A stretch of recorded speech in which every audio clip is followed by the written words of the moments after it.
Durante años, creí tener una comprensión clara de la fe. Era pastor, maestro, guía para otros en el camino hacia Dios. Predicaba sermones, dirigía el culto, bautizaba creyentes y consolaba a los dolientes. Creía comprender el Evangelio. Creía caminar cerca de Dios. Pero todo cambió una tarde tranquila cuando mi cuerpo cedió y mi espíritu se topó con una realidad mucho más allá de cualquier cosa para la que me hubiera preparado. Lo que creía saber era solo el comienzo. Hubo un tiempo en que creí estar justo donde debía estar. Era pastor de una iglesia en crecimiento, conocido en mi ciudad y respetado por mis compañeros. Tenía una agenda llena de sesiones de consejería, reuniones de oración, mensajes dominicales y conferencias. La gente confiaba en mí para guiar su fe. Acudían a mí en busca de respuestas, consuelo y verdad. Y yo hacía todo lo posible por comunicárselas. Citaba las Escrituras. Oré en voz alta con convicción. Enseñé desde el púlpito con claridad y confianza. Pero bajo esa apariencia pulida, me sentía vacío. Al principio no dije nada. No sabía cómo explicar lo que sentía. O mejor dicho, lo que no sentía. El fuego que una vez me impulsó se había apagado hasta convertirse en un destello. Conocía los gestos, conocía el lenguaje, pero estaba perdiendo la presencia. Y cuando eres a quien todos recurren, admitirlo se siente como una traición. Así que lo enterré. Empezó sutilmente. Releía sermones viejos en lugar de escribir nuevos. Cerraba los ojos para orar, pero mi mente estaba en otra parte. Cantaba las canciones, pero no sentía nada. Mis manos se elevaban en adoración, mientras mi corazón permanecía anclado en silencio. Sonreía a la gente, estrechaba manos, asentía, pero por dentro, algo se estaba desmoronando. Me preguntaba si solo estaba cansado, agotado tal vez. Después de todo, el ministerio es exigente, pero esto era más profundo. Era una fatiga espiritual que ninguna vacación podía resolver. Estaba empezando a olvidar lo que se sentía al escuchar a Dios. No solo creer en Él, sino encontrarme con Él. El tipo de cercanía que solía romperme en lágrimas, el tipo de intimidad que una vez me hizo temblar, no la había sentido en años, y no sabía cómo recuperarla, o si siquiera podía. Entonces mi cuerpo se rindió. No fue dramático, no fue un rayo divino, fue sutil, una opresión en el pecho durante un sermón, un temblor en la voz al leer las Escrituras, mareos por las mañanas, fatiga que ninguna cantidad de sueño podía curar. Mi esposa, Sara, insistió en que viera a un médico. Seguí ignorándolo. Demasiada cafeína, demasiado estrés. Pero lo sabía. En el fondo, sabía que algo andaba mal. Cuando llegaron los resultados de las pruebas, el diagnóstico fue más fuerte de lo que esperaba. Mi corazón estaba fallando. Lentamente, silenciosamente, implacablemente. Y por primera vez en décadas, me detuve. Sin sermones, sin reuniones, sin expectativas. Solo una cama de hospital, paredes blancas y silencio. Ese silencio se convirtió en el lienzo de lo que Dios estaba a punto de mostrarme. No me di cuenta de cuánto ruido había estado viviendo hasta que todo quedó en silencio.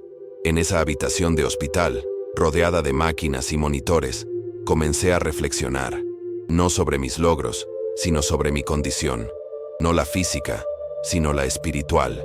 Pensé en los sermones que predicaba, los llamados al altar, los bautismos, las lágrimas.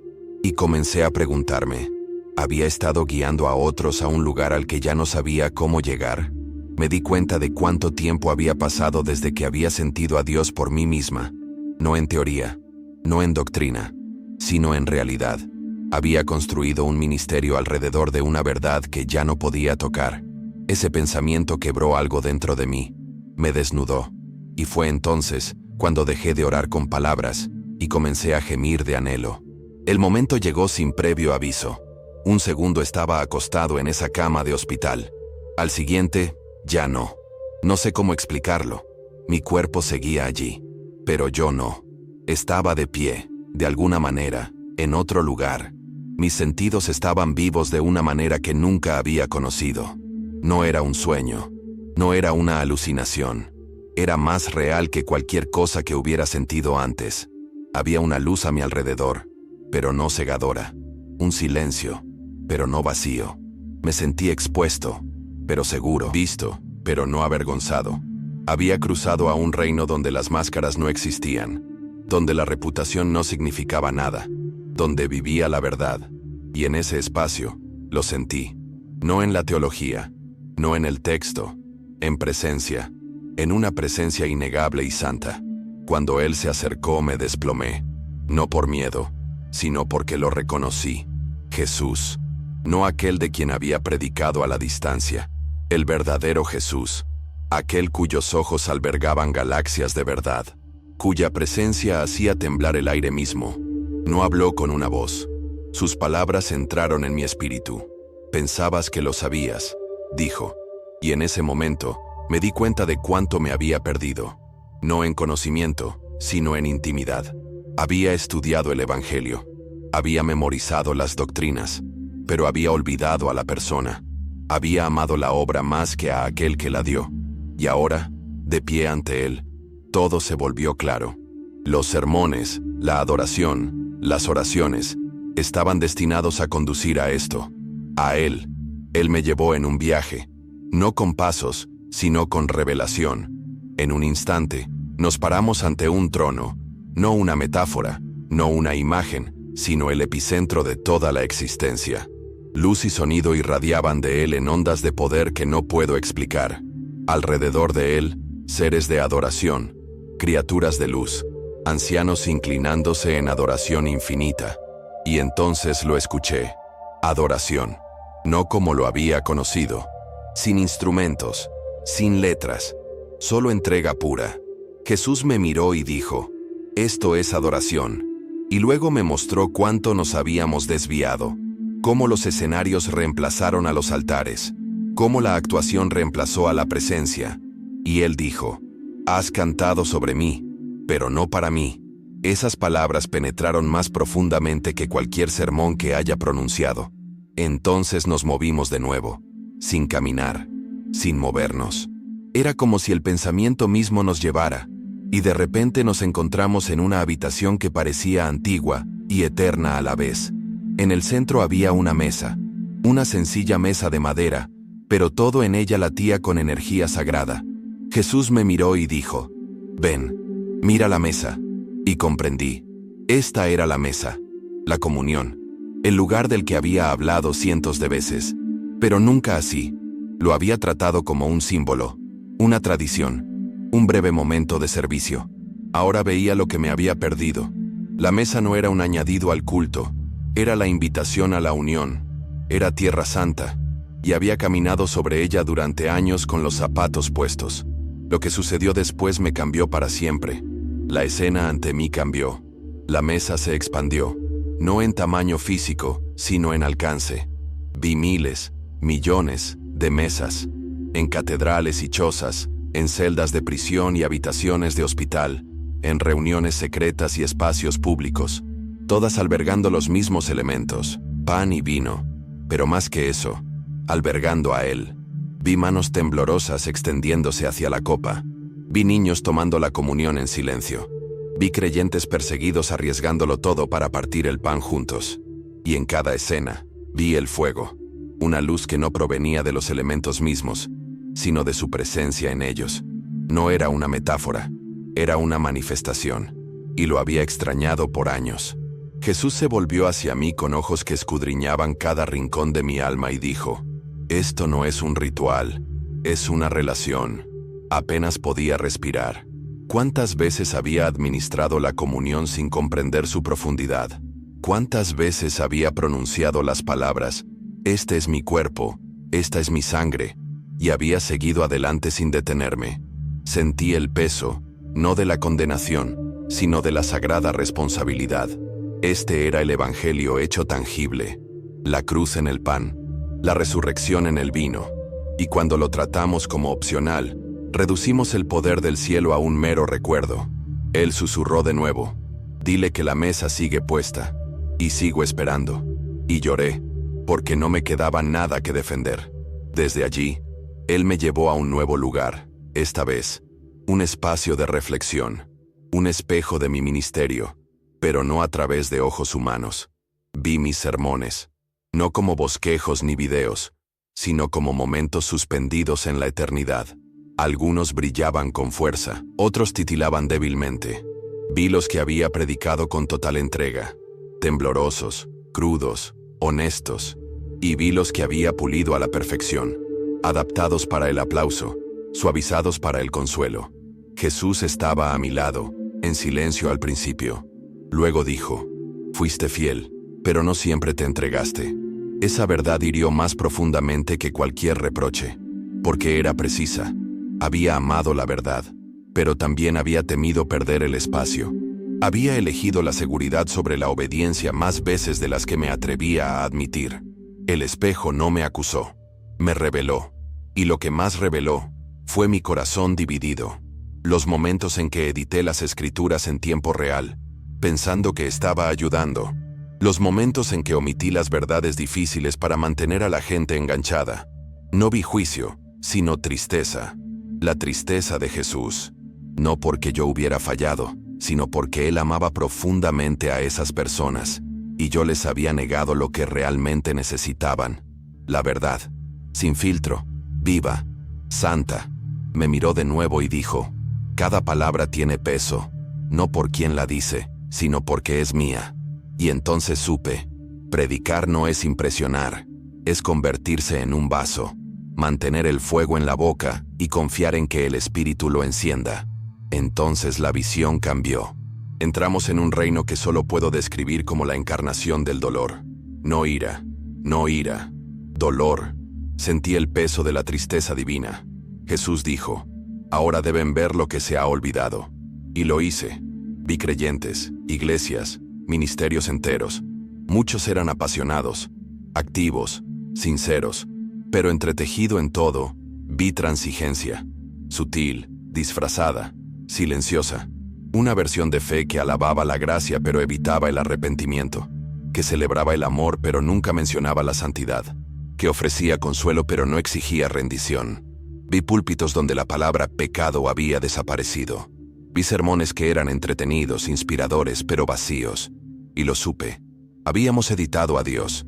Jesús no gritó, no regañó, lloró, no visiblemente, espiritualmente. Lo sentí como un trueno bajo mi piel. Dijo: creen que vine a perdonarlos, pero también vine a liberarlos.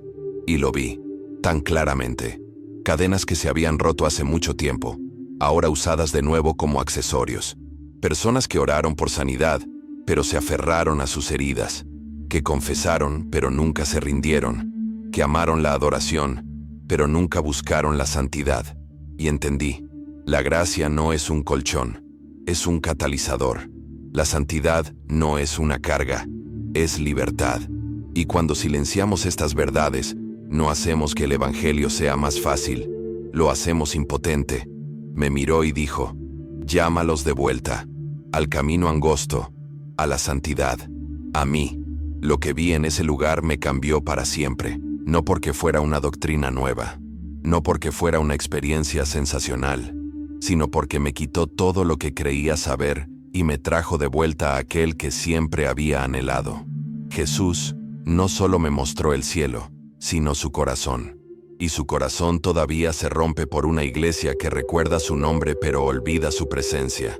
Por líderes que predican sobre la rendición pero nunca la viven realmente. Por creyentes que se conforman con la comodidad en lugar del fuego. Y a pesar de todo, Él no estaba enojado. Él estaba esperando, esperándome, esperándote.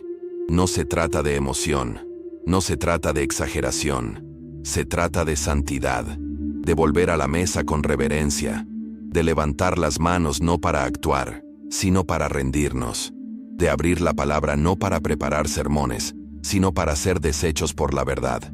Jesús no nos llama a servicios más ruidosos, nos llama a una comunión más profunda. No pide oraciones refinadas, nos invita a un arrepentimiento sagrado.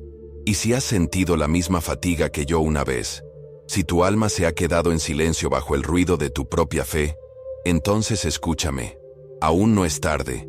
La mesa sigue puesta. Él sigue esperando. Regresa a Él. Ahora mismo, no necesitas otra rutina. Necesitas avivamiento. Y el avivamiento no empieza entre la multitud.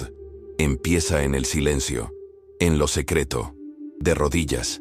Empieza cuando dejas de pedir más y empiezas a entregárselo todo. Él no busca la perfección, busca la rendición. No te pide que lo resuelvas todo, te pide que lo sigas plenamente. Deja que este mensaje te conmueva, no solo emocionalmente, sino espiritualmente. Deja que te mueva a actuar, a arrepentirte, a adorar, a regresar. Jesús está más cerca de lo que crees, pero también es más santo de lo que a menudo recordamos. Ven a Él, al verdadero Él, aquel que libera a los cautivos y nos encuentra en el altar de la verdad. Si esta palabra te impactó como me impactó a mí cuando la viví, no la dejes pasar. No te desvíes, no la olvides. Responde, deja que te transforme. Regresa al camino angosto, regresa a la entrega, regresa a la adoración que no es un montaje, sino sagrada. Comparte este mensaje con alguien que necesite escucharlo, que sea una chispa en una generación que ha perdido su llama. Coméntalo en tu grupo pequeño, ora por él en familia, pide a tu iglesia que haga una pausa y vuelva a la mesa. No dejes que esta revelación termine aquí. Y si estás viendo esto y te arde el corazón, quiero invitarte a dar un paso, no solo espiritualmente, sino también en la práctica. Suscríbete a este canal, no por el contenido, sino por la comunión. Sígueme para más mensajes que no solo te informarán, sino que te confrontarán, te desafiarán y te acercarán a Cristo. Este espacio no se trata de popularidad, se trata de presencia. Si de verdad quieres volver a Jesús, no a la idea de Él, sino a la persona, aquí es donde caminamos juntos. Deja un comentario abajo y cuéntame qué está moviendo Dios en ti ahora mismo. Comparte tu historia. Que este sea un espacio de responsabilidad, honestidad y avivamiento. Y sobre todo, no camines solo. La comunidad importa. La fe se profundiza en la comunión. Y quiero recorrer este camino contigo. Hay un remanente en ascenso. Un pueblo que aún cree que la santidad es hermosa, que aún anhela el fuego de su presencia. Si ese eres tú, aquí estás en casa. Hasta la próxima. Quiero que recuerdes algo. No estás demasiado lejos. No estás demasiado roto. No es demasiado tarde. Jesús sigue llamando tu nombre. Y creo con todo mi ser que te está atrayendo incluso ahora.